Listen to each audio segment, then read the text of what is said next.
Hey guys, WantClue here. I hope all of you are doing really well. In today's episode of Bitaxe 101, do we want to use keycard in order to create our own files to use them to order our very own Bitaxe PCB board. So let's get started and right into it.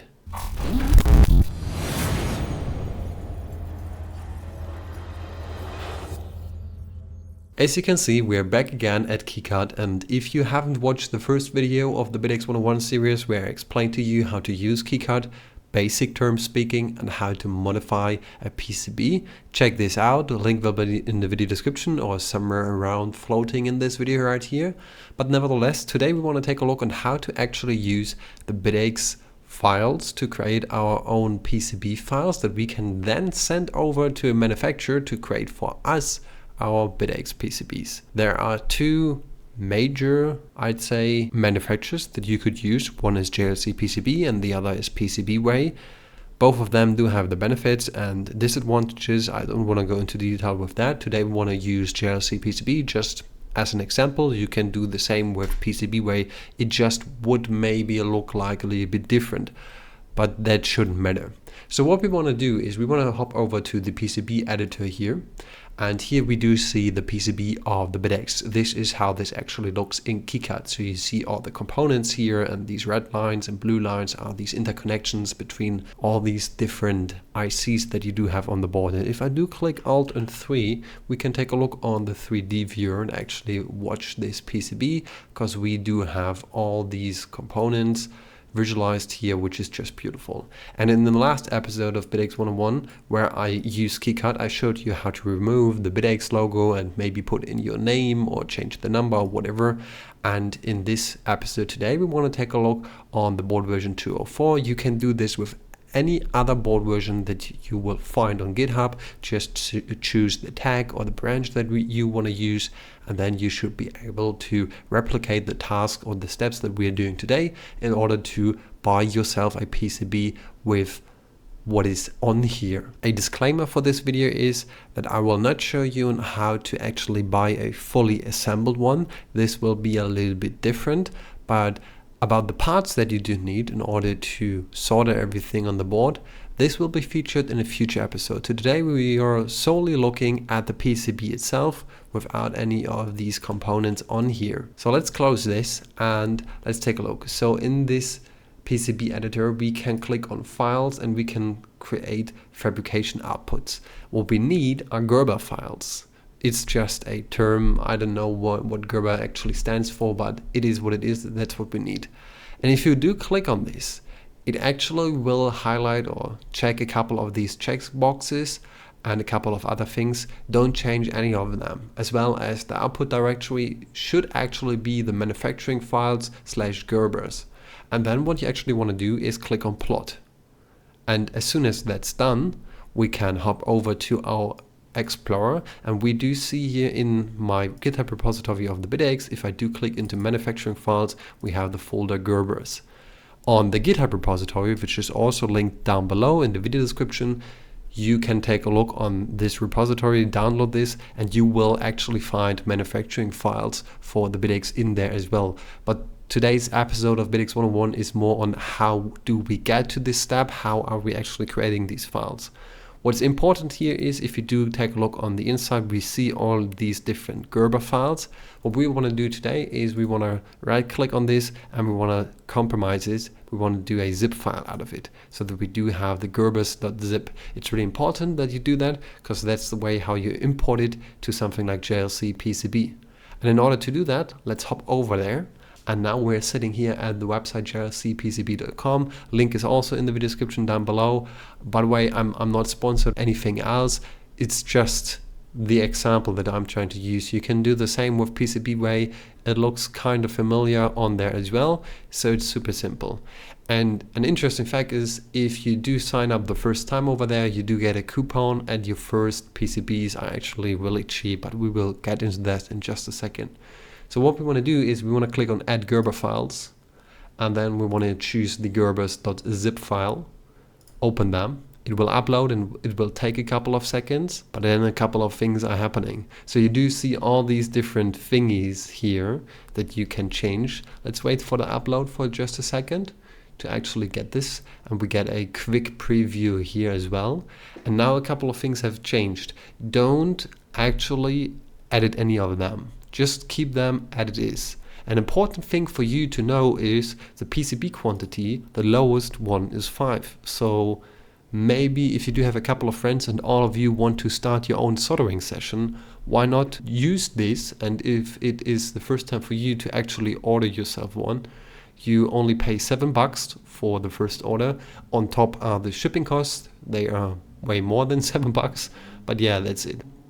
What you actually could change here is, for example, the PCB color. We could change it to purple, to red, to yellow, blue, you name it.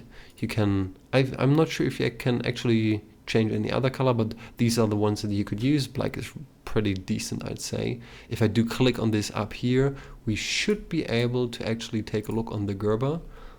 So I was clicking here on Gerber Viewer to take a look on it, if it actually has all the things that it needs to have on the board, because we exported it right now and then we imported it into this online viewer. Seems like this loading takes a while, so let's hop back and let's go over all these different things. So as I said, you don't want to change any of these settings that you do find in here. There are a couple of things that you might or could change, but if you don't have any experience in creating your own PCB, or if you don't have actually any experience with PCBs in general and just want to get started with such a complicated soldering session, it's best to keep everything as it is. And for those of you who are a little bit more experienced, you could obviously change, for example, the inner copper weight, but that's just a possibility, not a recommendation. What I actually recommend you guys to do, and that's no matter if you're experienced or not, especially in the soldering section, is get yourself a stencil.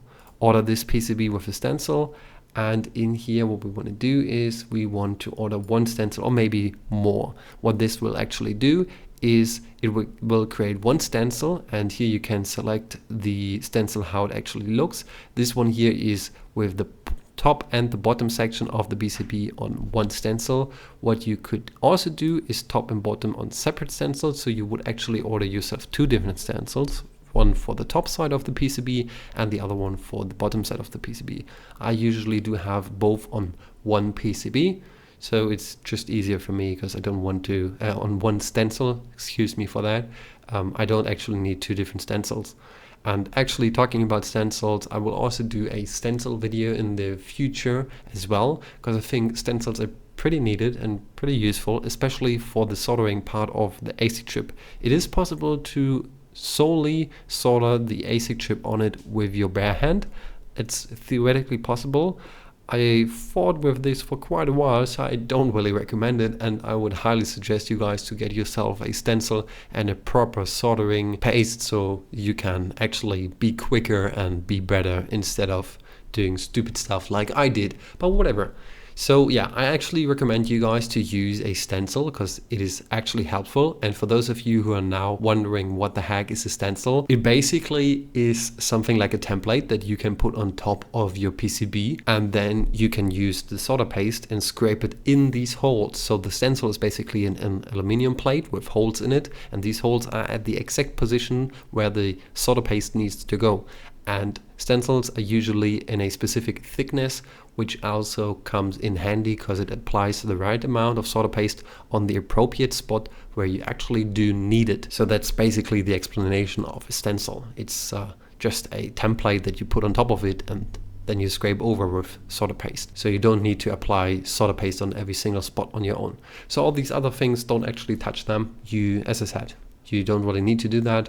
And if you go over to green, which is pretty cheap, I'd say you only pay $14 for the PCB. You get 5 PCBs and one stencil for $14. And actually on top comes the charge for the destination where it needs to go. So if you're in Europe or something like that, I am in Germany, I probably need to pay $27 or something for the shipping, which is fine. I mean, they are pretty fast. Usually you get this in like 1 week. They do tell you the PCB manufacturing takes 3 to 4 days, which is totally fine. And then afterwards it's gonna be shipped over to you in their pretty reliable, I'd say. The same goes for PCB-way. Some people prefer JLC PCBs, others do prefer gel PCB-way. It doesn't matter, you can use both of them. Both do their job quite well, so I'm not going to choose one here. It's just for the purpose of making this video and explaining to you the process of actually ordering your own Bitaxe PCB, especially if you would change your PCB like in the video that I did before that with KeyCard, and change maybe the naming, or put on your name, or make a heart on it, or whatever, you name it. You can change whatever you want on it. You could actually also change the parts and where they are, but I mean the Bitaxe itself is functional. It is a functional device. I wouldn't really recommend to change anything if you're not familiar with what you're doing there. Nevertheless, that's basically the process of how you actually extract these Gerber files from KeyCard and then import them onto your preferred platform, such as JLC PCB. And then let's see if the Gerber file viewer is loading. Still not loading. There we go. So this is basically a 2D view of it. So we see the back here and the front. All right, I mean, so far it looks pretty good. Seems to be that everything is as expected. So yeah, we do get out of these configurations that we do had the exact thing what we need. So everything is fine in here. That's good. The last step that you actually would need to do is to put it into your card, put in all your personal information, to where it ship it to, and there you go. And a couple of days later you will receive your own PCB. This will not cover the part of assembling this board. You could theoretically partially assemble the PCB also with JLC PCB and with PCB-way, but this is way more complicated and it requires a ton of knowledge about components, because these manufacturers for the PCBs, they also offer you to put on these tiny ICs on there and solder them on for you, but mostly both of them don't have all these parts that we do need. So in one of the future episodes will I show you how to actually use the BOM file to go to DigiKey and then order these parts over there, so that you can solely get into the soldering session and experience the pure awesomeness of soldering your own Bitaxe, which is quite intriguing and quite critically stressful, I'd say, for some people, especially if you do not have any knowledge, but it is really helping your understanding of what it takes to actually solder and getting into this electronic engineering thingy here, what we are doing. So maybe you're interested.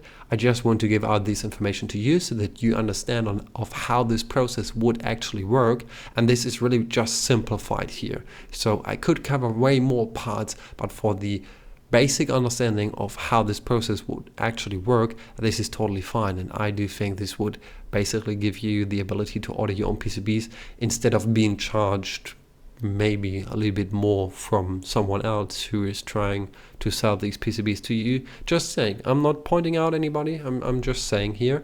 And I do think it is useful to have this knowledge. Maybe in the future you're that knowledgeable and creating your own PCB that you need to order them somewhere, and maybe you choose one of these two manufacturers. So that's just me telling you on where you would ideally go and build them if you have no experience or no manufacturing at home. So that's it for today's video. I do hope that you liked this content and that this was a little bit informational for you.